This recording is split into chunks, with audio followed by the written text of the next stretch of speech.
Сайн мэцхан өрхөн мөндөд үзэгчтэй сагсан бөмбөгийн онцлог мэдээллүүдийг хүргэдэг Hoop Notes-ийн 30 дахь дугаар эхлэхэд бэлэн боллоо. Өнөөдрийн дугааруудад 3 эсрэг 3 үндэсний дээдлийн финалийн тоглолт болон асын үлгүүд багийн BCL-ийн тоглолтууд гэх мэт маш олон сэдвийн талаар ярилцах болон нэвтрүүлгийн ивент тэтгэгчээр дасандаа буухан Mbank Toyota-гийн аль биесны дилер Top Motors нар ажиллаж байна. За надтай хамтран хөтлөхөөр өнөөдөр студиуд Инхбат хүрэлцэн ирсэн байна. За орой минь Инхбата. Намын бол үзэгчтэй орой мэндийг хүргэе. Тэгээд яг чиний хэлснээр BCL-ийн хасын үлгүүдийн тоглолтууд за мөн 3-3-ын стопууд гээд сагсан бөмбөг ерөөсөө зогсохгүй байна Монгол улсад. Энэ бол сагсан бөмбөгийн хөгжлийн хувьд маш сайн мэдээ. Тэгээд үзэгчдийн маань хувьд ч гэсэн үзэгцүүлэлтэй гайхалтай өдрүүд өнгөрч байгаа хаа гэж бодож байна. Тэгээд яг энэ нэвтрүүлгийг бичгээс өмнө манай 3-3 шгшөөгийн тамирчид бүгд найрамд хотод ард улсын хайнааныг зорилоо. За тэд хайнаанд 22-ноос 26-ны хооронд за Азийн эсний наадамд оролцохоор энэхүү хилэндээс алхсан байна. Тэгээд эдгээр болон бусад мэдээллүүдийг хоёлаа зочдтойгоо илүү дэлгэрэнгүй ярилцдаг тийм ээ. Тэгэлгүй яг уу туун удахгүй зочдтойгоо хамтаа илүү онцлог мэдээллүүдийн талаар ярилцгаая. Нэвтрүүлгийн ивент тэтгэгчээр Teso IT Zone нар ажиллаж байна.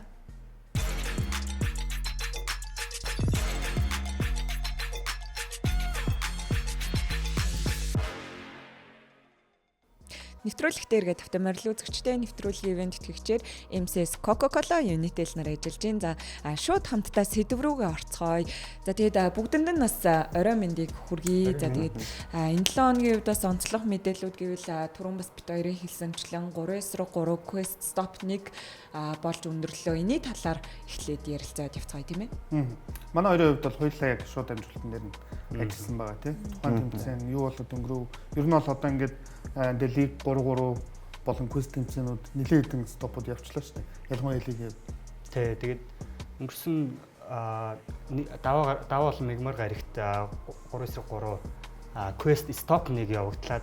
Энэ тэмцээн ямар учиртай вэ гэх юм бол Quest Stop 1 яг эрэгтэй англи нь болохоор Шанхай World Tour эрхийг олох ийм тэмцээн байсан бол эмэгтэй англи нь харин Улаанбаатар Women's Series энэ жилийн эрхийг олох ийм хоёр тэмцээн яг эрэгтэй эмэгтэй ангилд явагдаад тэгээд тус одоо эрэгтэйд нь Улаанбаатар East баг маань төрүүлсэн бол эмэгтэйд нь манай 23 хүртэлх насны залуучуудын шгшээ маань төрүүллээ.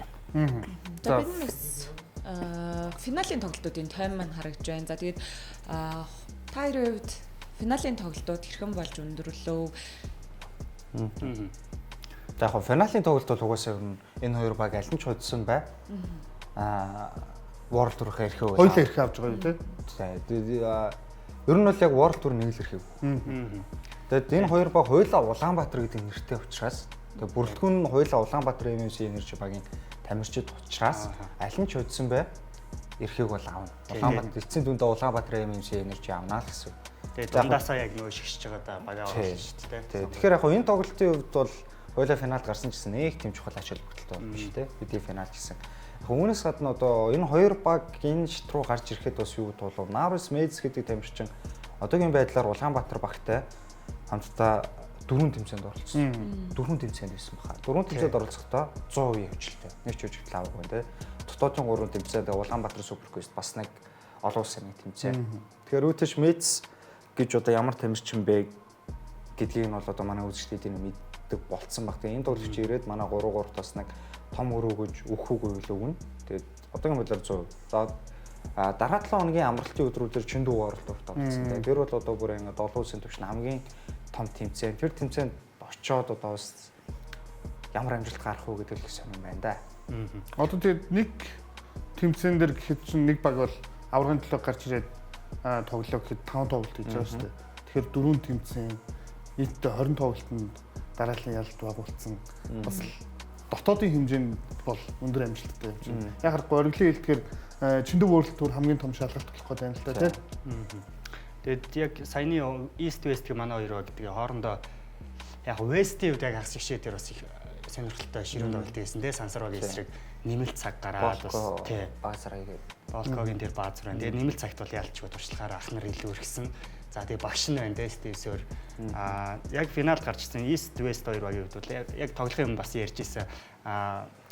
Стив Сөр ярьжсэн яг хоорондоо амархан тоглоцгоё нэг тийм хүчлээд яах юм бэ те яг багийнхантай хоорондоо ингэж яриа тэгээд алдаад гарч ирээд бас хийг нь бас бэлтгэх хэмтлээс зайлсхийж байгаа. Яг одоо 3-3-ын гол үйлрэл тэмцээнүүд маань удахгүй эхлэж байгаа учраас дотоодын тэмцээндээ нэг нь одоо бэлтэж хэмтээч юм асуудал зүйл бас хайран шүү дээ. Үндэрснээс одоо East West багчин Сэлэн потенси одоо үндэсний дээдлийг дүрсэлж байгаас тамирчид бас 3 тоглож байна. Тийм байгаад байгаа болохоор бас бэлтгэх хэмтлээс илүү сэргийлэх зорилгоор бас тэгж байгаа тий.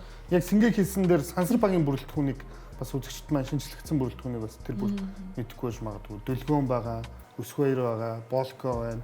За тэгээд чин хутг байгаа тий. Энэ дөрвөн тоглогчийн хувьд за миний бодлоор миний сонссноор бол энэ оны дэлхийн аврагт бэлдэж байгаа ийм бүрэлдэхүүн гэж ер нь хараад байгаа. Яг энэ дөрвөн тоглогч ер нь хэр зөгцөж тоглож байна. Бид нар Улаанбаатар Супер Квестээс хойш ер нь харж штэ. Яг яг дэлхийн аврагт явах бүрэлдэхүүн бас яг баталгаатай биш. Арын альбанаас авсан мэдээллээр баталгаатай 2 тоглогч Дөлгөөн Болко 2. За тэгээд Knights-аас сугар учрыг авах гэж үзэж байгаа гэсэн. Хэрвээ клубын хэмжээтэй багийн арын альбатай тохиролцсон төрх юм бол сугар учрыг 3-3 жигшээ баг руу авах өндөр магадaltaй. Тэгээд нөгөө тамирчныг бол бас яг гисцэн байдлаар шийдэг байгаа юм лээ. Чи утгуу өсгөөр үү одоо хэмжиж болно. Тэгэхээр за 3 дэлхийн аврагч 6 сард Польшд бол Варшавад болох байсан. Тэгээд 1-7 өдрүүд байсан баг шүү тий. Тэгээ бас сонирхолтой байна л та. Яг хин яг үгүй бол одоо ан Инхватер ч юм уу те туршлагатай тамирчтай авч явах уу. Бас тэгүүлч бас гоё шүү дээ. Ер нь бол Болройдын Дөлгөөн өсөн тамирчид дээр Ананд Инхватер гэж явчихад бас л яалч нэг юм одоо нуруутай, хурдтай ерөөсө бүх юмтэй л маш гоё юм динамик баг болоод авчих бас боломжтой. За хоёр шин тоглогчийн талаар Өсгөө чин хутг хоёрын талаар ер нь оргил мөнх Сингэ хоёр яг тайлбарлаж байгаа тайлбарлагч нарын хувьд хэр сэтгэлд нэгдэж юм.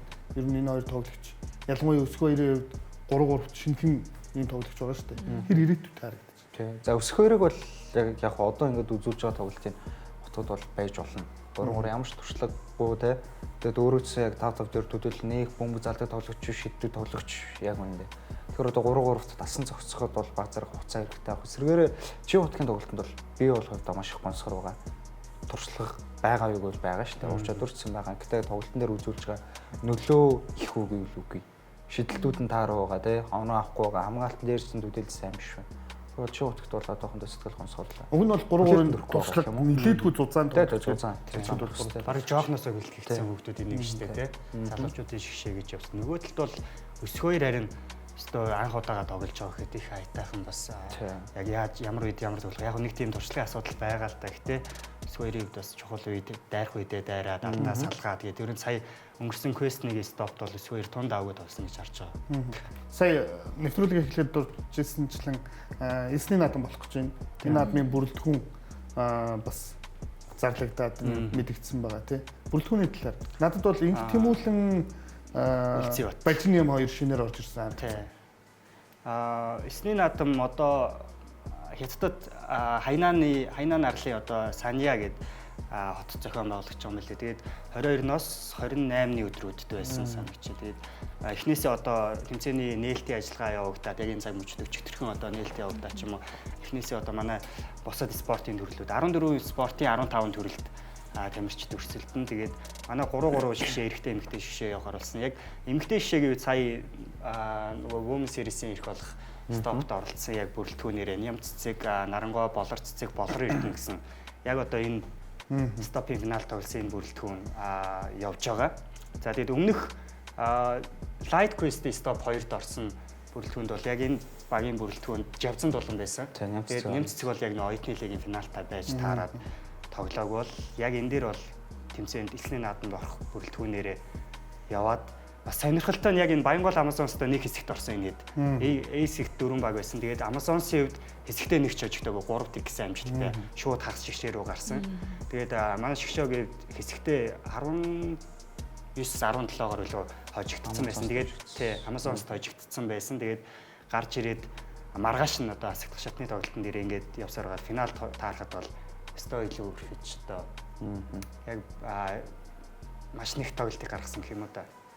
Тэгээ энэ баг бол миний бодлоор нэлээд тийм бас дав суужрын таарсан гоё баг харагдаад байна шин. Ям цэцэг, Нарангой, самбар тоглолч нь тийм нэмээд Болор цэцэг, Болор эрдэнэ гэдэг хурдтай бол хурдтай тоглолтыг бүтэн найруулчих хэмжээний ийм баг харагдаад байгаа. За тэгээд энэ боломжийг ашиглаад бас эсний наадамд оролцож байгаа эрэгтэй эмэгтэй шгшоогуудаа өндрөөс өндөр амжилтыг хүсье. Амжилттай оролцоод бас медальтай их орондоо эргэж ирнэ гэж найдаж байна.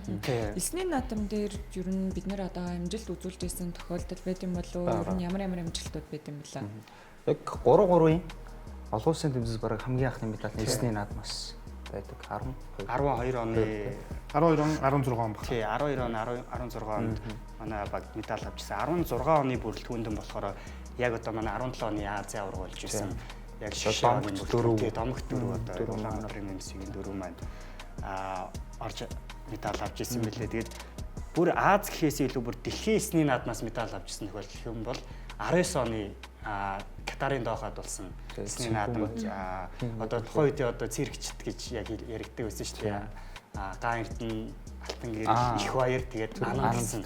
Яг тухайн юм бас сансар гэдэг нэрээр тий зайсан гэдэг нэрээр тоглолдог байсан тий. Яг тэр бүрэлдэхүүн хүрэл медаль авчихсан. Энэ удаагийн эсний наадам эрэгтэй бүрэлдэхүүн дээр ямар одоо бодолтой? Би бол яг ингэж quest тэмцээн тэгээд 3-3 лигээс одоо хараагүй тоглож гэх юм бол шууд Балжны их тэмүүлэн хоёр байна. За Үлзий хот бол 3-3-ын суурьтай тийм. Тэгээд нэмээд их хамар бол яг энэ дотоодын тэмцээнүүд дээр бас их өндөр формтой байгаа шүү дээ.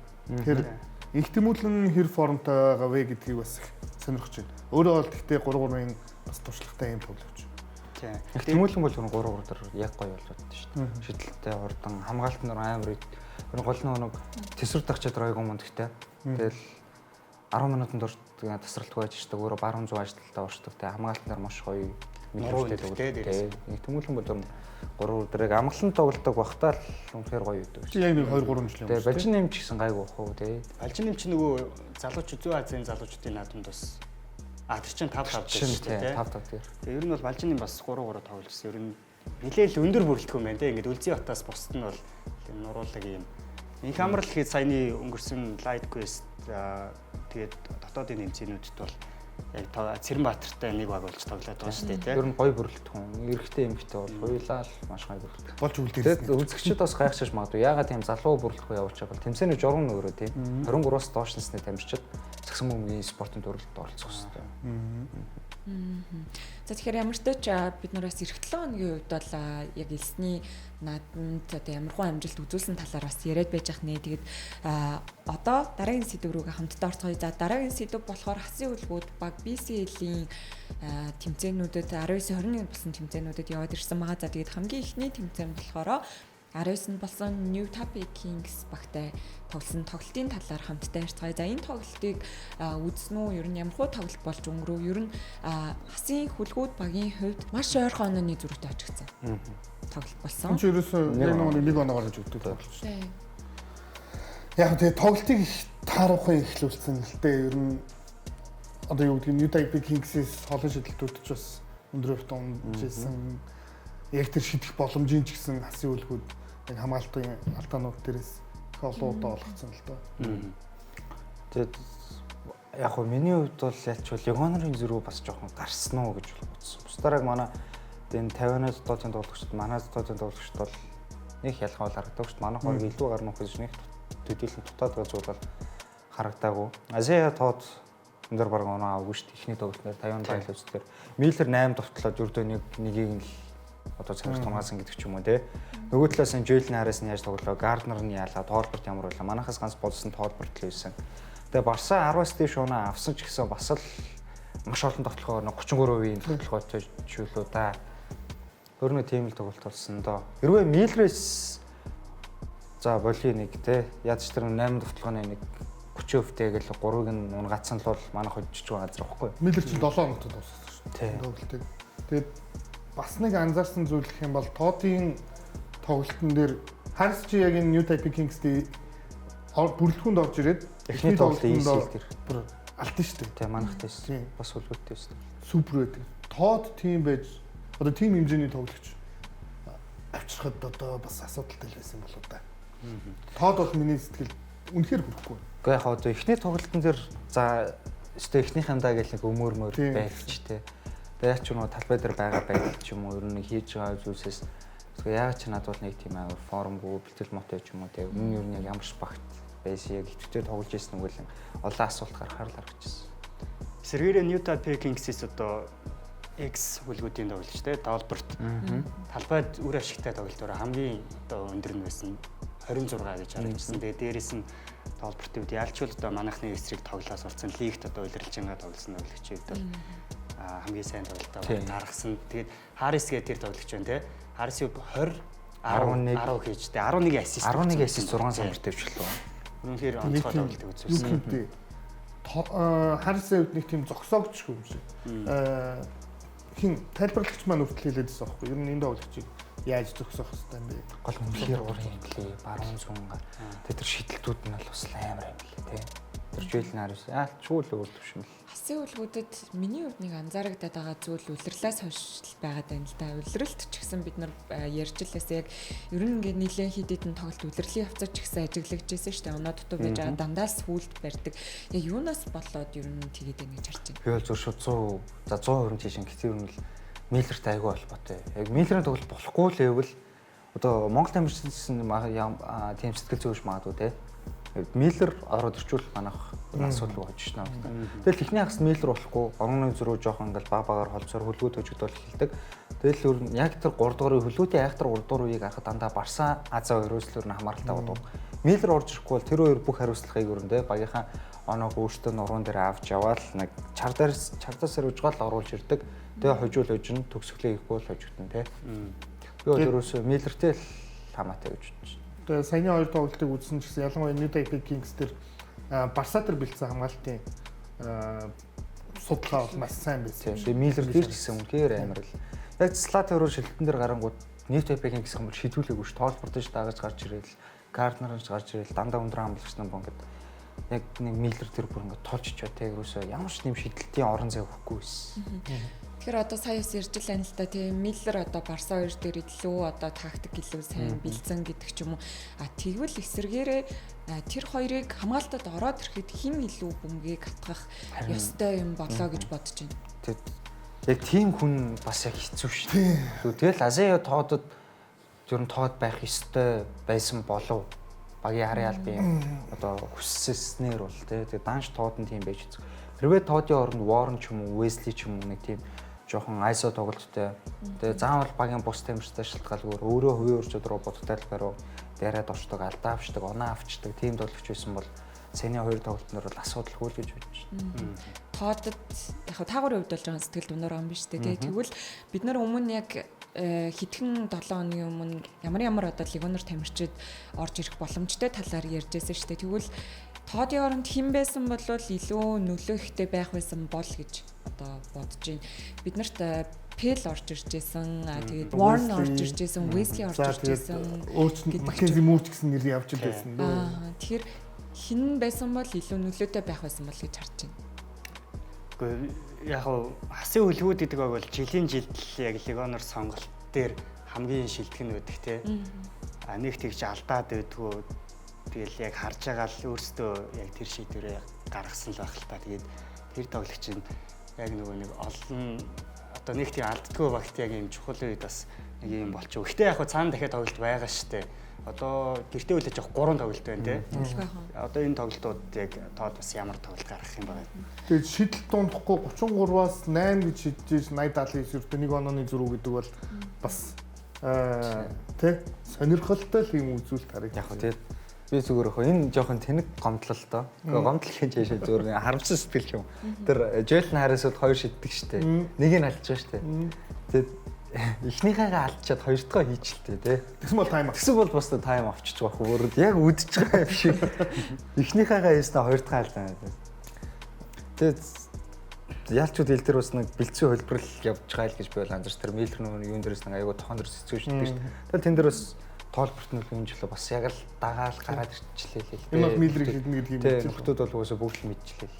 Тэгээд яг уу энэ тоглолтоос бас нэг харсан зүйл гэх юм бол манай Азаа тий чухал үед бас шидэгч болчихжээ ер нь найдвартай. Азаа бол өөрөөс шидгээ сайн өгч тааш тоглолтын дээр үнээр мундаг байсан шүү дээ. Тэр Азаа Барса гэдэг энэ хоёр тоглогчийг бас нэг талаараа ТV хэмжээнд ингэж яг тухайн хоёр тоглогчдоор тулгуурласан судалсан хамгаалтыг хийгээд тий онцлоод ингэж байж гин гэдгийг харах бахархалтай л надад бол. Тэгээд За тоодыг л одоо ярих юм да. Тэгээ бас сайн хамтдаа хоёр багийн үзүүлэлтийг харлаа шүү дээ. Тэгтэл хасын үлгүүд баг илүү довтлогооны шидэлтийн одоо тоо их байгаад энэ эсрэгээрээ одоо New Tappy Kings баг байгаад байна л да. Энэ нь хасын үлгүүд баг хамгаалж сайн довтлогооч үгэн сайн байгаад байсан гэж харж байна. Тэрнээс болоод ядралт илүү өндөр байгаа нь төгсгөлд жоохон төгсгөл хийх муу болгоод ингэж харж байна уу юу гэж харж байна. Тэгвэл яг юу гэх юм довтлооны хувь таарах юм байна гэдэг ялангуяа энэ холын шидэлттэй л дахиад ярих хэрэгтэй байх л та.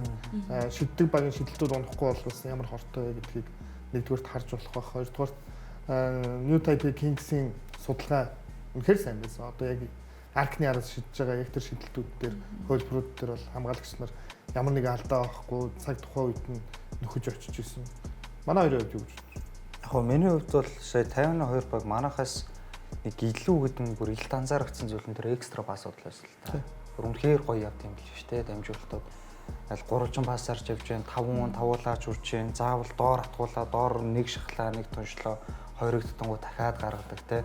Бүр тэр экстра пассууд бүр аимгүй. Тэгээд тэр Гартнер ч Харрисон ч бид нар үнэхээр мундаг тоглолттой хоёр нэг заавал тоглох гэж яахгүй те. Нэг сул тоглох ч те хайдаг. Тэгээд илүү найдвартай цөөн уралдгаар найдвартай сулраад найдвартай шийдэл байгаа юм л да хүүхдүүд.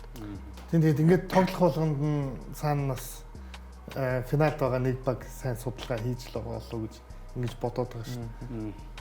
Тиймэрхүү хэсэг хугацаанд завсарлаад 21-нд болсон дараагийн тоглолтын талаар хамтдаа ярилцгаая. Нэвтрүүлгийн тэтгэгч KFC M банк ажиллаж байна.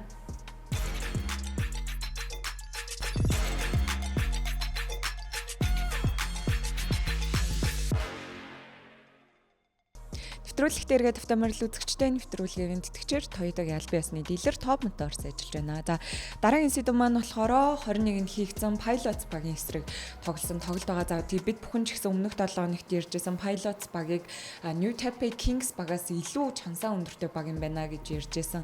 Тэгээд хоёр багийн тоглолтын хувьд бол бас л яг түрүүний хэлсэнчлэн 10 онооны зөрүүтэй хагасыг дуусгаж ирсэн болоо сүүлд нэлээд бас 4 онооны илүү хүртэл гарсан тоглолт болсон шүү дээ тий.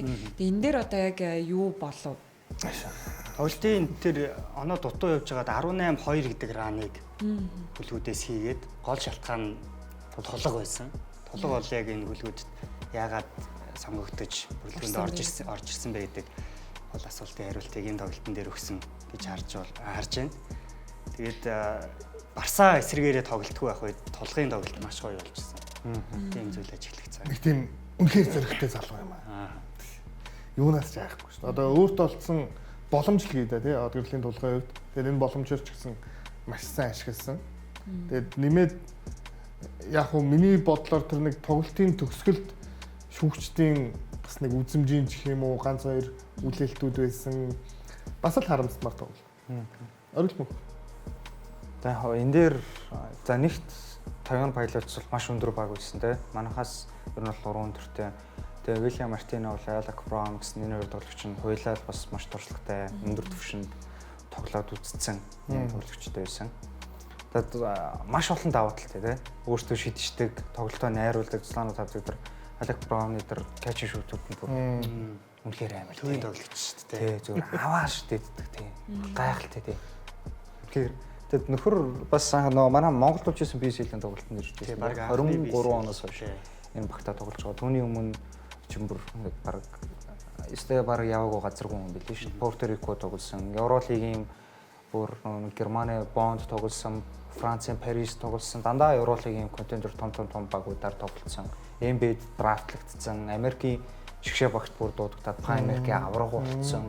Амар намтартай нөхөр байгаа байхгүй. Тэр Артино ч гэсэн ялгаагүй.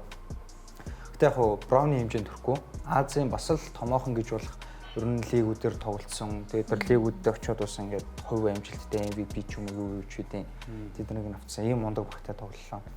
Тэгээд за түрүү хэлсэнчлэн тулгын тэр гайхалтай тоглолтууд бол багийг ингээд сэргээсэн, хожил хөтлөх гэж үзсэн үгүй л үзсэн. Тэгээд манай миний хувьд бол яг хөлгүүдийг жоохон өөрлөцөл хамгаалт тааруу байсан даа л гэж хэлмээр. Яг одоо яг үнэхээр тэр нөгөө тактик талаас нарийн ширээ юмыг задлж хэлж ярьж чадахгүй ч гэсэн мэдгүй ч гэсэн зүгээр л ингээд голоор маш олон удаа сул хүлэгдсэн тий. Бүр ялангуяа бодогтай тал байна. Зөвхөн эцлээ аваад уртлын жижиг хэдэн зүсч хүргээд тэн дээр манайх хинч нөхөж чийгүү. Тэгэл бодогдтал байгаасаа өндрүүдэд нь биш жижиг тоглогчд нь байх юм байна. Тэгэд нэмээд ихний яг хоо хүлгүүд бол бид нар маш төвчээртэй довтлооны 24 секундыг бүрэн ашигладаг ч юм уу тий. Энэ талаас нь LED системийн суудсан баг гэхэд яарсан шийдвэрүүд бас нэлээд гаргасан. Тэмүүлэнгийн шийдэлтүүд. За тэгээд Барсагийн ганц хоёр довтлоонууд ч гэх юм уу. Ингээд харах юм бол бас нэг тийм тоглолтын эхнээс тоглолтоо олж авах гэсэн тэр оролдлоос олж нэлийн бас онооны зүрх үүссэн болов уу гэж ингэж хараад. Тэгэд яалтчгүй л дахиад нэг тийм багт түшиг болгох легоноор хэрэгтэй л байна л та тий. Саний нөхцөл төрж нөгөөдлийн 3 легоноор гуруулаад манд. Сая 50-ны 2 багийн тус бүртээ 3-4 легонорууд нь ингээ бүгдээрээ өөрсдөө шалтгаалсан их юмд хийчихэж байгаа. Тэгээд бид бүгд бас сүүлийн 2 тоглолтыг харлаа шүү дээ. 3 легонортойгоор тэгвэл Чиманга Миллер хоёрт тусалцаа болж утгаар ямар байрлалын тоглогч байсан бол илүү тус болох байсан бол гэж харж байна. За бид нар одоо сүүлийн 2 тоглолт дээр бол Чимангаг бол үнэхээр үнэлэхүйц байсан гэж бол хэлж болно шүү дээ тий. Өөртөө хайрламар тоглолоо. Тэгтээ Жорди Чиманга үзүүлэлтүүд харагдаж байна. Самбраар энэ тоглолтод бол илүү байсан байна. За тэгээд 31 олон шидэлтээс 10-ыг нь унагсан. За чөлөөт шидэлтийн оролдлого 19-с 14.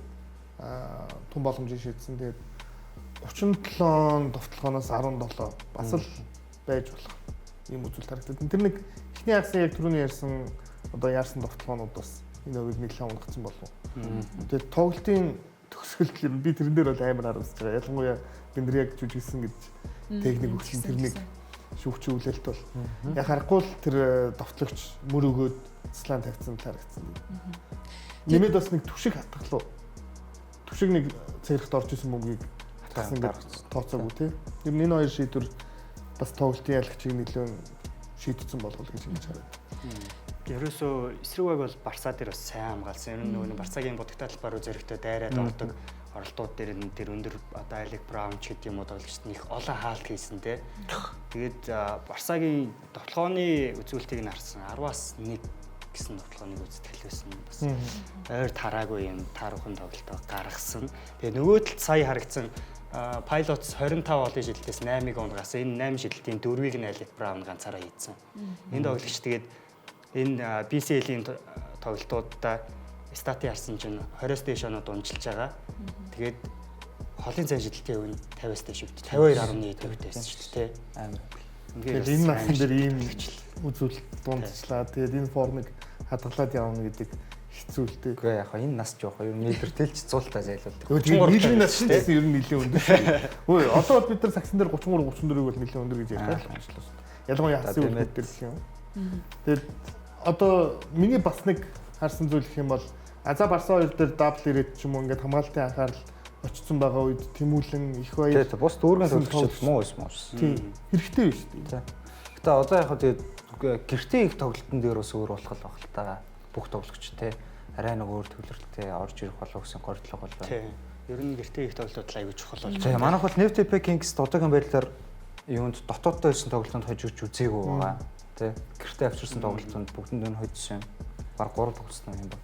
Саяны Pilots чинь тэгээд энэ хэсгийн тоглолтуудаа нэг ч хожигтойгоо 4 тэг гэсэн тасархай үзүүлэлттэй явж байгаа шүү дээ. Тий, одоо ер нь манайх бол яг сая ингээд 2 дараалж хожигтойд хэсгийн хамгийн доор бичиж гэн. Гэтэ тэгэхээр 3 тоглолт байна. Тоглолт дутуу байгаа юм гэдэг. Яг бас нэг аавштай юм манайх за яг 2 хожигдсон ч гэсэн бөмбөний зэрэг өштэй байгаа. Саяны ингээд зочлоо 2 тоглолтоос 3 бөмбөний алдагдaltaй хэлж байгаа байхгүй юу. Энэ чинь нөгөө талд нөгөө Хонконгийн баг бүр алуулсан шүү дээ энэ хоёрт хоёуланд. Тэгээд Neftepe Kings 50 Pilots ирж хоорондоо тоглохдоо бас л баг 10 нэлээд хол онооны зөрүүтэй Pilots нь Neftepe Kings-ийг хоцсон тийм. Тэр яг бүхэл оноо авч чадаагүй ч гэсэн за үнэхээр ингээд сүүл ингээд хэсгийн төгслөдөл дээр оноо тэнцээд хожил тэнцэд бол энэ нэмэх хасах бөмбөний зөр бол манайх сайн харьцангуй гайгүй л байлаа. Хэсгээс гарахад яг тэр SC-ийг хоцсон тэр ажил бол бас нэлээд чухал байх болов уу гэж ингэж харагдаад шин. Тий. За тийм ямар ч тач хамгийн сүүлийн тоглолтын X factor нь бол яхахгүй тулгуулаа. За тэгээд тулгын хувьд бол бас Японд тоглож байгаа хүмүүс бас мэдгүй байж магадгүй холбон тоглогч гэж боддог бол анханасаа эхэлжсэн болохоор шидэгч байгаа даа шүү дээ. Тэгээд шидэгчийн байрал тоглодог хүн Монголд ирээд яг холбон тоглогчоор одоо тоглож эхэлж байгаа. Тоглохоос өөр аргагүй болсон гэж бас өөрөө хэлжсэн. Тэгээд өөрийнхөөс ур чадварыг маш гайхалтай харууллаа гэж бас харж байна. За тэгээд энэхүү тоглолтын дараа өчигдөр орой 10 цагийн үед хасын хөлгүүд баг маань Монголдо нутагтаа газарсан байлээ. Тэгээд бас үзэгчээс сонирхож ээж магадгүй одоо эн чинь хэсгийн тоглолтууд явж байгаа шүү дээ. Тэгээд гэртех 3 тоглолт үлдсэн байна. Одоо бид нар яг хідэн хожил авч ээж хэсгээсээ гарах вэ ч юм уу тиймэрхүү мэдээллийн талаар мэдээлэл өгвөл. Яг хөө тэгэл дор үжил 2 үжил бүр багаар утгад болвол 3 үжил авчих юм бол найдвартай гарчих байх. Тэгээд гол нь биднээс шалтгааллахгүй л те. Яг 100% бусад багуудын бас амжилтаас шалтгааллах учраас одоо яг тэд хожвол шууд хэсгээс найдвартай гарна гэж хэлжихэд байна. Одоо Хонконгийн баг болон Taiwan Pilots ер нь Navy Backings авчиж байгаа бол манайд ер нь 2 үжил авчихад бараг хэсгээс гарчихна. Гэтэ тэр Хонконгийн баг Navy Backings-ийг хожно гэдэг бас хэцүү. Яг бодит хөдөлгөөр бол тийм бас л жоохон чанарын зөрүүтэй байдаг юм. Тийм учраас манайх болвол энэ 3 тоглолтоос бүгдэнд нь л хожил байгуулах хэрэгтэй. Тэгээд яг энэ хөлгүүдийн байгаа B хэсэг чинь 4 багтаа байгаа шүү дээ. Тэгэхээр бас боломж ер нь байгаа гэж байна. Тэгээд сая BCL-ийн хүрээнд ер нь бол яг бидний хасын хөлгүүд л гэж яриад байгаа болохоос шээ Чингис хөлгүүд болж өөрчлөгдсөн шүү дээ. Яг BCL-ийн хүрээнд энэ нэртэй явж байгаа. Одоо буцаад яг мэдээж дотоод дэлгэцтэй хасын хөлгүүд яриад болно те. За тэгээд дараагийн сэдв болох үндэсний дээдлигийн маань 4 дахь тоглолт болж өндөрлсөн. Тэгээд 3-1 болсон маа шүү дээ. Тэгээд хамтдаа үндэсний дээдлийн тоймоо харцгаая. За бид бүхэн өмнөх 7 хоногт яриад 4-0 байх болов уу гэсэн бас магадлал гаргаж ирсэн боловс Хилэн Бодонс баг маш гайхалтай нэгдсэн тоглолтыг хийснээрээ хожил төтлөө. За энэ тоглолт юу болж өнгөрвөө? Ахвас хүсвэл тоглолтгол юм биш тийм. Яг юутэй ч энэ тоглолтын өмнө багийн арын албаны тусгажуулагч багийн эзэд болон тамирчид хоорондоо уулзраа олоод тэг нь ихтэлтэйгээр орж ирсэн бас хамгийн том сайшаалтай зүйл байлаа. Миний хувьд бол бусдаар бол тэр 3 дахь тоглолтоо ажил авсны дараачаас бол уур амьсгал маш хэцүү болсон шүү дээ. Тэгээ тийм хэцүү нөхцөл байдлаас үүдэж иргэн ирээд хожлоо. Тэгээд гол онооны лидер Scrabble-ч дасгалжуулагчтайгаа хэрэлдээл, багийн эзнэнч дасгалжуулагчтайгаа муудаад тэгээд нэтотой яг уулзж байгаа зүгээр багийн бусад тамирчдад бас том мессеж болсон болов гэж энэ тоглолтын өмнө хэлж ирсэн. Тэгээд Scrabble-тай бол би ямар нэгэн асуудал байхгүй. Энэ бол талбай дээр тийм эмоц өндөр байхад болтгол асуудал. Энэний дараа бол багт нэг том мессеж болох байхаа гэсэн. Тэгээд мессеж болсон л доо. Кадра маш сайн тоглосон. Энэ тоглолтод тэгээд дүлгүүн хийдгээсэн. За тэгээд гавьят маань нэг тогсон байгаа. Тийм. Хөлгүүдээс гавьятын хувьд тэгээд яг тэр дундуур 3 дугаар үеийн дундуур нэг оноо дутуу байхдаа орж ирээд ер нь хэмнэлийг бас өөрчилсөн шүү дээ. эргүүлэнгээ тий. Хэл уцаагаад алдсандаа ялч юу Cousins Scrap гэдэг тоглолт байсан. Тэгээд энэ тоглолтоос хамгийн сайн юу гэдгийг нэг зочлон энэ тоглолтыг хийчихэд шууд гадагшаа явах байсан шүү дээ. Оройно. Тэгэхээр энэ тоглолтод хожчоод хурдхан шиг нэг асуудлаа шийдэжээ тий. Дараа нь өөр нэг асуудал руугаа явах хэрэгтэй гэдгийг хамгийн сайн мэдчихсэн үн надад бол гавьяатл юм шиг ингэж харагдсан л да. Яг тэр нэг тоглолтыг эргүүлэх гэж оролдож байгаа тэр мөчд бол. Яг ийм ойрхон тоглолт байгаа үед одоо багийн сэтгэл зүй ч юм уу сэтгэл санаанд хэр бас өөр байдгийм бол гэж бас бодлоо. Нилээн тогтургүй бол надад харагдчихсан. Бөмбөг алдалтаас өндөртэй гэдэг ч юм уу тий. Тэгээ Барсвалт Миллерийн тоглолт бол бүр орж ирээгүй шүү дээ. Тэгээ ер нь нилээн муу тоглолтыг үзүүлсэн. Тэгээ ер нь одоо яг иймэрхүү олон улсын тэмцээн ч юм уу иймэрхүү бас төгссөн үед багийн сэтгэл зүй хэр нөлөөтэй байд юм болоо. Үгүй энэ тоглолт 33-аас 3 билүү. 33-аас тий. Тэгээд шидэлтгүй хөлөөд нэг тэр олон шидэлтээс 3-4 унгахаар бас яг талбай руугаа тамирчиж гэсэн өөрсдөө сэтгэлээр айгу ундаг байхгүй шидэлдэг баг тий. Одоо сулраад идэг тэгээд шидэлт нь үнэхээр урахгүй төвшиг хийж ийдсэн мэдгүй мейлдэр байхгүй ихээ байхгүй гол нь бас тийм амар хэцүү шидэд байгаа юм байхгүй тий. Арай солроод байгаа ирнэ л орохгүйсэн. Тэгэл тэр нь ингээл бас өөрсдөө бүр нэрвтүүлээл хэцүү байдалд орждаг байна. Тэгээс энэ тоглолтын хувьд Сэлэн Бодонсын хувьд ганцхан тоглолтыг урд тоглолтод харах боломжтой болчихж байгаа шүү дээ. Тэгээ энэ үед тактика бол тодорхой хэмжээнд өөрчлөсөн юм шиг бол санагцсан. Яа тэгэхээр өмнөх тоглолтуудад Дэлгэрнэм Инхбаатарын илүү олон минут тоглодог байсан бол энэ тоглолт дээр Инхбаатарыг илүү олон минут гаргалаа. Төгөлдөр бас нэлээдгүй хэдэн минут тоглолоо гэдэг ч юм уу. Иймэрхүү зүйлс ажиглагдчихсан. Энэ дээр юу гэж бодож байна? Тий. Дэлгэрнэмийн хувьд гараанаас гараад тоглолтыг бол сайн эхлүүлсэн шүү дээ. 6 оноо аваад эхлүүлсэн шүү дээ. Тэгээд яг оноо зөрж авалцаад ингээд явчихсан тоглолт дээр бол Дэлгэрнэм яг тоглолтын эхлэлийг сайн тавьчаад тэгээд үргэлжлүүлээд кадр аваад явцсан тий. Инхбаатарын багийн үлрэлийн хамгийн шилдэг тоглолтуудын нэг байсан уу тий. 16 12. Тий. Тэгээд яг нөгөө хуучин одоо Арангая Эфит Майнерсын шилдэг Инхбаатарын тоглолт бол харагдсан шүү дээ. 4 дуурайгийн дунд хүртэл хитэн товтлогоос нэг алдсан билээ. 89-ийн товтлооны үстэй нэг л товтлого алдсан. Айгүй өндөр өвтэй байсан юм. За бид хүн Сэлэн Бодонс хасын урлагууд багийн үзүүлэлтүүд харагдаж байна. Нөгөө талч гэсэн сайн шидээггүй л шүү дээ. 22-6 Тоглолт шийдэлт орлого бол тийм зайн тийм. олон юм л дээ. 30 шийдэлтэй алдахаар ч одоо ямар өлегтэй вэ? Тэгээ дөрөв тоглолт дараад яг супер шиднэ гэж бас хэцүү л. Тэгээд миний бас нэг ярмаар байсан зүйл нь тулаг өнгөрсөн тоглолтуудыг бодвол бага минуттай байсан, бага минуттай байсан ч талбай дээр огсон бөмбөг төлөөлөл өрөөгүй. Тэгээд одоо ингээд ассист үзүүлэлт харах нь 25-17. Яг тулаг гэхээс илүү ананд дөлгөөн за тэгээд касан ч гэсэн өөрөө бол ингээд шууд дамжуулалтаар шахсан хамгаалтыг бол гаргах чадсан шүү дээ. Тэгээд тулаг авах мэдээлэл бай дээр байсан ч гэсэн өнгөрсөн тоглолтууд чиг бөмбөг тулаг дээр тэгж удаагүй. Тулгын нэг өөлөх зүйл нь бөмбөг амар удаагаад идэг шүү дээ. Ингээд ухаал байгаад идэг те. Энэ тоглолтын тийм байгаагүй. Маш олон тоглогчдын хүч хөдөлмөрөөр бөмбөг хурдтай шилжсэн. Касанс ч гэсэн маш гоё олон ассистыг өгсөн. Дүлгөөн ч гэсэн ассистыг бол сайн өгсөн гэдэг. Бөмбөний шилжилт бол арай хурдан байсан. Тэгээд эцсийн дундаа бодсон. Тэгээд скрап бас маш хурдан хугацаанд ер нь тоглолттой байгаа юу үгүй юу гэдгийг ойлгоод багаа тоглуулад эхэлж байгаа байхгүй. Дотоод хэлийгт бол хөлгүүдийг ассистаар илүүрхэн гэдэг айгүй цаасан шүү дээ. Тэгээ энэ тоглолтын дээр яг саяны голлох статууд бол дандаа л бодонсын тал тий. Бөмбөг таслалт хүртэл зан 6 илүүс 15-9 жилөө нэг тэр явцсан байсан. Тэгээд харангуут бодонс бол маш сайн тоглолт үзүүлсэн. Тэгэхээр нэг учрыг олчих чинь үгүй юу? Үгүй юу? Одоо ч гэсэн ихтгэлтэй байна. Яа тэгэхээр 3 тик гэдэг чинь 3 удаа хожил авсан багийн хувьд бол арай илүү тайвширсан тий. Тэгмүүд яг урд ганцхан тоглолтоо хүлээж байгаа багийн хувьд бол илүү сандралтай, илүү шин юм туршдаг гэдэг ч юм алдах эрх байхгүй учраас би дахиад магадгүй маргааш болох тоглолт дахин Сэлэн Бодонс нэг хожил бол бас авсан байх магадлал өндөр л гэж харж байна. Яа тэгээд маргаашийн тоглолтод Сэлэн Бодонст давуу байгаа зүйлүүд хэд хэд байна л да. Хөлгүүд алин тоглолт хийгээд ирсэн тий. Тэр хоёр тоглолт нь хоёулаа хүнд тоглолт байлаа, амар тоглолт байсангүй.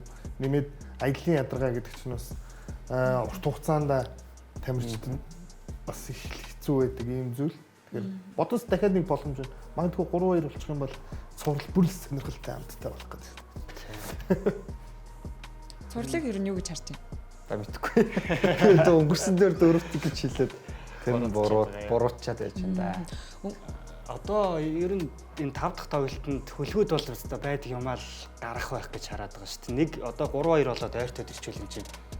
Яг л ганц хожлын зөрүүтэй дээд 3-3 гээд бүх юм шинээс хэлээ шийдвэрлэх. Өгөө бол хөлгүүд одоо ингэвэл яах вэ? За ингээд ядралттай хэдүүлээ ингээд энэ тоглолтод мэдээч хожихын төлөө тоглоно гэтээ бүр айхтар хүчлэхгүй тэгэхгүй. Тэгээ нэг авралтай авчаад за яг 6 дахь тоглолтод ирээл хэдэл жинхэнэ аалъя гэл тэгэж бодож байл яах вэ? Ой яг нэг тийм дураараа юм гэж. зүгээр хаваад. Яа хагасаа намраад бүтэн сайн дөө.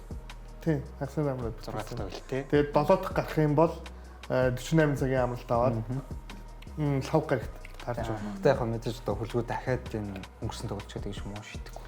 Тийм шүү дээ. 34-өөс 4 бол арайчтэй.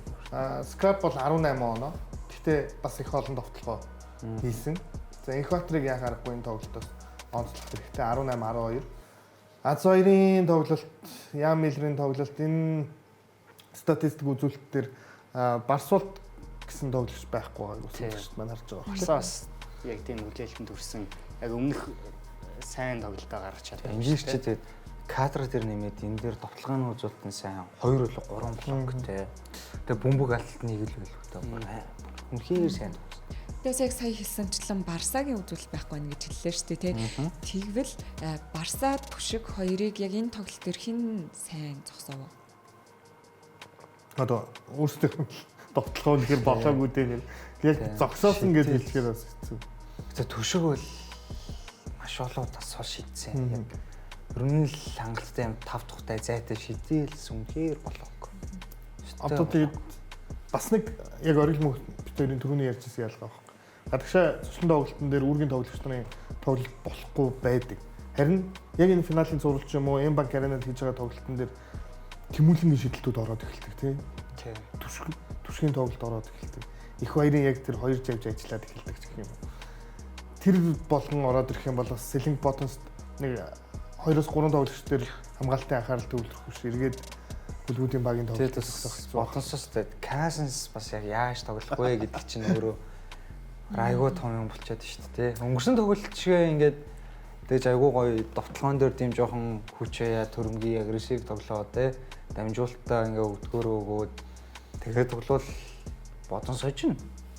Тэ ингээ баг гэхгүй үстэй хэлчихөө. Тийм шүү дээ. Тэ яг тэр цувралын эхний 3 тоглолтыг харахад л тийм шүү дээ бүр ингээ нэг тоглолтод 10 удаач довтлохгүй 3 оноотой дуусаад гарч дээ ямар хэрэг. Одоо сүүлдээ бодож эхлэв шүү дээ. Өглөө ах айл хөл дээрээс ирэхээс шалтгаалж тоглолтод яаж тоглох вэ гэдг нь одоо шийдэгдэх. За яг сүүлээ хожил авсан тоглолтын дээр бол бүр ингээд амар үнэн голоошоо бүр хичээж байгаа мэдгцэн шүүгчтэй чирэлдээ тэгэл ингэж аваад.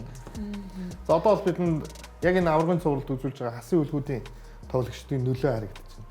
Эндээс яг тэр нэмэх асах үзүүлэлтийг онцлох юм бол бас Азвайр Барсолд гэж хоёр тоглогч энэ багт бас ямар өндөр нөлөөтэй вэ гэж бишгчэн бүрээ амар. Өмнөх таслах 3.3 6.5 Миллер Чиманга нэр юунд тоглож байхдаа хасын үлгүүдэд ирэхээс өмнө тухайн тоглож исэн лигийнхаа бөмбөг тасалтын лидер байсан юм л. Улирлын бөмбөг тасалтын лидер. Саяны үзүүлэлтүүдийг харахад бол Азаа Барса юу түшгэл гэж харагдахаар юм биш те. Финалийн MVP юу? Би бол Азааг авчаасаа гэж байна. Азаа тэгээд бүр ямар ч дотоодын ч бай, финал ч бай тэгээд энэ BCL гадаадын тоглолт ч бай бүгдэн дээр маш чигтэй байна л да. Сая тэр Pilots-ийн эсрэг бараг л дабл хийгээд 1 оноо дутсан. Тэгээд 4 ассист, 4 таслалт, 4 блок гэдэг маш чиг тоглолтыг үзүүлсэн байгаа харагдсан шүү дээ. Тэгээд саяных бол бас маш сонирхолтой одоо хасын үлгүүд багийн аль тоглогчид багтаа ямар нөлөө болж байгаа вэ гэдг нь одоо сарагдж штэ. Тэгвэл яг эсэргээрээ Selling Buttons баг бас маш сонирхолтой. За гарааны тоглогчид бүгд талбай дээр үзүүлж байгаа үзүүлэлт нь хасах байгаад байгаа. Зээл хожихгүй байгаа юм чинь. Зээл бол. За арай мөн. Гэтэ ер нь хасах байхгүйгээ яах вэ? За нэг Instagram-ийн DM-ээр ч одоо бодож ирээд орж ирж ш. Тэгээ за эндээс бас онцлох тоглогчид гэвэл яалчгүй за Cousins хасах 9, Ананд хасах 8. За тэгээд дөлгөөн хасах 6.5 гэдэг ч юм уу бас иймэрхүү үзүүлэлтүүд харагдаад байна. Скрабын үзүүлэлт яаж нэмэх хасах тийм чинь 2.8 байгаад байна. Би бол энийг барыг 10-аас дээш гарцсан байх болов гэж бодож байсан. Заалч бага оноо авалтаар тэргүүлж байгаа юм л дээ. Тэгээд дөлгөөн гэж тоглогч ер нь багийн тий финалийн зурвалд ямар нөлөөтэй вэ гэдгийг бид нар их олон ч тоглолтод ярьлаа. Тэгээд ер нь Экватор дөлгөөн гэж хоёр тоглогчийн тоглолт ороод Demarcus Cousins зөв хөл дээрээ босоод зөв сайхан сэтгэлтэй юу хэмтэй одоо сэтгэл санаа сайхан байх юм бол бас 5 дахь тоглолт нэлээд сонирхолтой болох байна. Дөлгөөн Экватор хоёрын үзүүлэлтийг харьцуулахаар бүгднгээр дөлгөөн илүү байхгүй. Бүх үзүүлэлтээр. Гэтэ нэг нэмгэсэх нь дөлгөөний харин их болчиход байна тийм. Яг нөгөө Экватор талбай дээр илүү баг минут гол нь энэ хоёр чи бөмбөг алдалтын зөрүүтэй байхгүй. Дөлгөөн чи нэг тоглолтод орж 2-3 удаа бөмбөг алддаг. Экватор бөмбөг алдахгүй байгаа. Ер нь бараг л нэг юм уу 2 удаа бөмбөг. Яг тийж их залахгүй л байна. Тэгээ бөмбөг алдалтын зөрөөс байгаад байгаа маа. Тэгээд ханандын тоглолт ерөөсө болохгүй байна тий. Өг нь 3-3 одоо саяны дотоодын нэмцээнүүд тоглохоор яг надад зогсох гал байж. Ястай янзын юу шиг гинэ. Цацсан янзах шүү.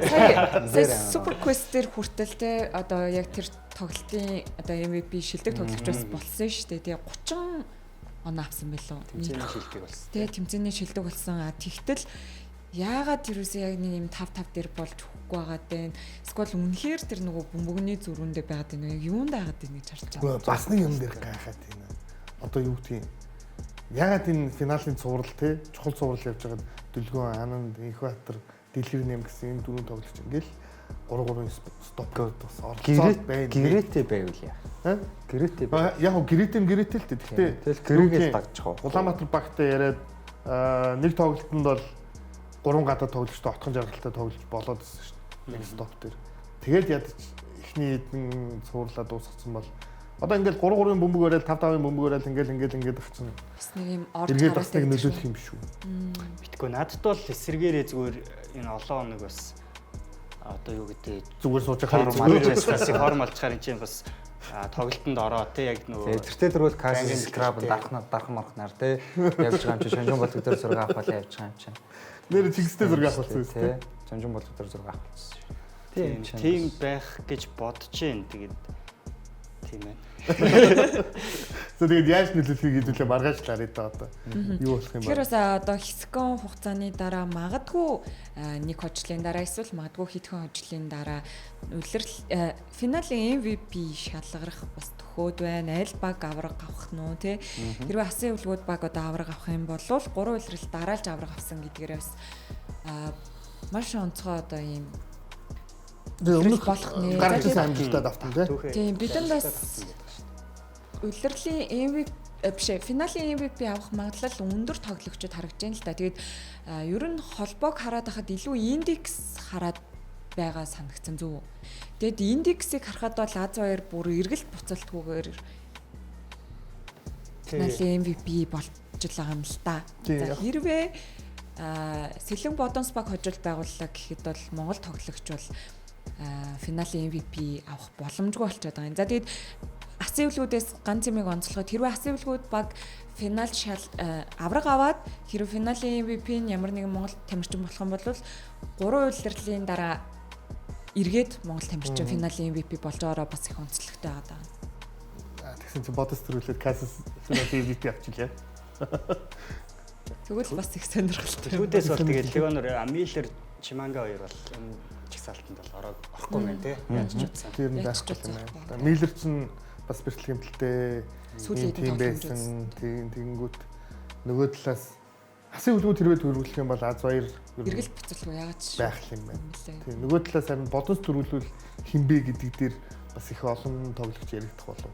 Кадрагийн тоглолт энэ хэмжээнд байгаад байх юм бол яг энэ өрсөлдөөнд кадр ороод ирэхийг ч бас сүүлийн 2 тоглолт яаж өөрчлөгдөх вэ те бас тийм юм хэрхэн ирэхийг мэдэхгүй дээ. Тэгээд цуврал сунах тусам юутай сагсан бөмбөг сонирхогч үзэгчдэд сонирхолтой гоё байх болов.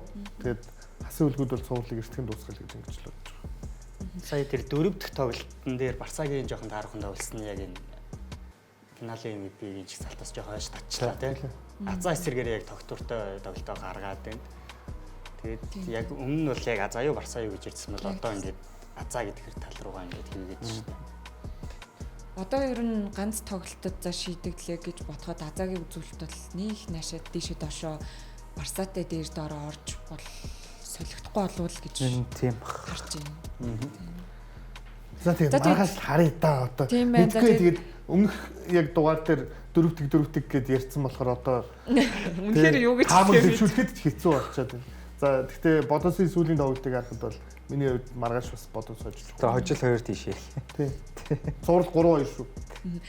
Сингийн үед энэ тоглолт хэрхэн болж өнгөрөх бол гэж харж байна. Би бол ер нь бодонс талтай болов гэж хараад байгаа шүү дээ. Тий. Гэхдээ аль талаасаа өстой ам 50 л та.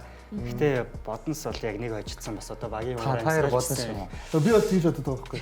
Хүлгүүд ам 50-д бодонс хожигдох юм бол бид нар цувралын 7 дахь тоглолт үзэн шүү. Та ямаарч бодонс хожиж байна. Тийж бодож. Тэг яг уу би ч гэсэн зүгээр үзэгчийн зүгээс харахад миний хувьд бол илүү олон тоглолттой бас сонирхолтой тоглолт болоосаа гэж бол хүсэж байна. Тэгээ дээрэс нь сая эмэгтэй тоглолт дээр ч гэсэн 3-0-оос эргэж ирсэн одоо тохиолдол одоо байгаа шүү дээ. Тэгэхээр ер нь бол илүү 3 тгээс эргэн ирж байгаа баг нь илүү ич хүчтэйгээр илүү дайчин хожлын төлөө зөвхөн ганцхан тоглолтоо харж тоглох юм болов уу гэж бодоод байна. За тэгвэл хөлгөөд байж байна. Та гараас өөр цөгмөр. Яа одоо манай бодосын Яа зүгээр илүү гой тоглолт гараасай л гэж хүсэж байна. бодосын фэнүүдийн чинь ахад ном уншуулж байгаа хаа. Ахад химрийн саман тавиулаад. Ер нь маргаашин тоглолт. Одоо тэгээд чухалгүй тоглолт гэж байхгүй болчихлоо. яа Маргаашин тоглолт сүнхээр гоё болох бай. нэг тийм сэтгэл зүйн одоо ялгаа байж магадгүй. Хүлгүүдэд бид нар энэ тоглолтод хожигдсон ч гэсэн дахиад нэг боломж байгаа гэж харагдах бол бодос одоо ерөөсөө нэг тоглолтоор л яг ингэж юмыг авч явж байгаа болохоор бас арай нэг өөр байх болов уу гэж бодод байна. Нэг ганцхан зүйлийн талаар ирчих. Дөрөвт тоглолт чинь 11 хоногийн дараа болсон шүү дээ тий. Яг 11 хоногийн дараа эхэлж байхад та хэд нэг юм ордны уур амьсгалын мэдрэмжийг мэдэрсэн үү? Нэг тийм нэг финал эхэлж байгаа мэдрэмж ерөөсөө байгаагүй тий. Тэгээд жохон тийм сонирн болсон. Тэгээд өмнөх тоглолтууд ч гэсэн айгүй олон онооны зөрүүтэй хожигдсон болооч тэрөө нэг тийм ямар ч нэг юм финалийн тоглолтын мэдрэмж байна. Тийм ихэнх хүмүүс угаасаа өнөөдөр дуусчихна да гэсэн юм тийм бодолтой байсан баха. Тэгээд ер нь нэг жоохон тийм нэг эвгүүл байсан хийлүүлж юм шиг. Тэгээд маргааш эсэргээр эргээрэлт үнэхээр гайхалтай авсан. Сонноос шүүгчийн арын сандал 300 мянга хүрсэн сураг байна. Дэлэр шопи дээр юм уу? Гүү шагч үнээрээ гэж. Шаг дээр. Гүү шагч дээр л юм шиг шаг дээр л юм шиг үлж байна. Яг үннийг хэлэх шүүгчийн арын судлаас яг харагдах байдал айгүй хэцүү шттэ. Урд нь шүүгчд орчдог. Бүр 2 цаг руу бөмбөг орж байгаа харагддаг хэсэг талбай бол харагддаг шүү дээ. Тэр нь шүүгчдрийн нурууг хараас байна. Тэгээ тэр суудал 300 мянгаар саргаж байгаа сургаш. Тэгэхээр мөнхөөс нэрээ нэг ганц юмс өргөл мөнгө сингээ хоёроос одоо яг тэр нөгөө нэг шүүгчийн судал дээр одоо манай PSN чинь тайлбараа хүргэж байгаа шүү дээ. Тэгээ финалийн цувралыг тэгээд яг тэгэж уур амьсгалыг мэдэрч ер нь тайлбар хүргэх ямар мэдрэмж идэм бэ? Гой. Ер нь ялчгүй гоё шүү дээ. Үзэгчид ирж зургаад оруулж байна уу? Үгүй. Тийм. Одоо яг нэг шүүгчид, тамирчид юу гэдэг те тоглолт хийхин өмнө бүгдээрээ л ирээд гарч цогтөг. Тэр хүртэл айгүй гоё мэдрэмж өгөөгүй. Тэр чинь тоглолтонд орох бас юм нэг жижигхэн ч болов тийм нэг одоо дэмжлэг мотивац учаад болчихгүй байхгүй юу. Тэгэл хажууд лайв бодсгалжуулагч айгүй бухимдалтай ирээ ширэн шүгчтэй ирээл юм ярин тайм авъя гээл тэгэн цаатлаас нэтож гэсэн ирээл юм ярин те. Тэгэл хажууд ингээ нөгөө сэргээний сандалж байгаа солилцооны сандал айгүй ойрхон штэ. Тэгэл тэн дээр ирээл нөгөө тамирчид сууж яхад тусалцгалжуулагч нар ирээл тэр уулганыг өдөр харах чинь бүр амар гоё байгаа юм чи. Тэгэл гол нь ингээ зөвхөн ордны шуумнаас гадна штэ мэдээж хөгжөөн дэмжигчдийн тэр одоо хашгираа юу гэдгийг төлөө бүгдээрээ л гоё байдаг. Гэтэл тэр талбайд байгаа бүх зүйлийг хажуунаас нарна. Яалтчгүй л бүр тис өөр ертөнд тис өөр мэдрэмж. Энэ All Star-аар ч манайх яг анх тэр тайлбарыг хийж үзсэн шүү дээ. Тэгэхэд бол хүн болгол хэлжсэн. Энэ бол өстой гоё шин гоё зүйл биш шүү гэдэг чинь. Одоо энэ өөрчлөлттэй яг финалийн хамгийн чухал тоглолтуудыг яг тэгж ер нь одоо NBA одоо гадаадын стандартын дагуу те багаар тайлбарлагчдад бол өстой хамгийн гоё одоо мэдрэмж байгаа хаа гэж бодож байна. Тэгээ эхлээд гэтээ яг зөв зарим үед одоо шүүгчнэр жээлний мэйлэнд үздэг штэ. Тэн дээр тэр удаашруултанд бид эдийн хяналт дэлгэцэн дээрээс тэд ингээд нэг араас ард сууж байгаа үзэгчнэр ингээд өөдөлцсөн биш үү? тайлбарлагчдрыг даваад харж байгаа нь мэдэгддэг байхгүй. Тэгэхэр бүр ингээд яалт ч хүн араас хараад байгаа ч гэсэн ингээд мэдрэгддэг штэ. Тэр мэдрэмж жоох хэцүү ингээд. Би яаж суух хэвтэй болоод ер нь бол яг ингээд нэг ажлын чиглэлгийн дагуу тэр бичлэгийг бид нар харуулах ёсгүй штэ. Тэр үзэгчдэд одоо надтай насаач юм энэ битүүр тэрэг үз. Тэгэхээр жоохон ингээд цомцоогоо суух гэхээр бас хэцүү тэр чинь нэг юм хөндлөн байгаа тий. Айгу хэцүү. Тэр л нэг жоохон хэцүү мэдрэмж. Тусдаар бол ялч гоё. Тэгэхээр гоё. За тийм ямартай ч бас үндэсний дээдлигийн одоо финалийн цуврал маань илүү сонирхолтой болох бах гэж найж байна. Тэгээд бидний бас одоо ярих сэдвүүд энд хүрээд өндөрлж байна. Тэгээд эх 7 хоногийн хувьд бас магадгүй авраг шалгарсан эсвэл цуврал илүү хурдталсан байх болов уу гэж харж байна. Тэгээд бид нараас эх 7 хоногийн хувьд элсний наадмын бас мэдээллүүдийг үр дүнг бас хуваалцаад байж ах нь байна. Тэгээд манай өнөөдрийн нэвтрүүлэг энд хүрээд өндөрлж байна. Тэгээд өнөөдөр бас онцлог мэдээллүүдийг хамтдаа хуваалцсан бүгдд нь маш их баярлалаа. Тэгээд нэвтрүүлгийн ивент тэтгэгчээр MSS Coca-Cola KFC-нээр ажиллалаа. Эх 7 хоногийнхоо дугаараар энэ цагтаа эргээд уулзцгаая. Баяр таа.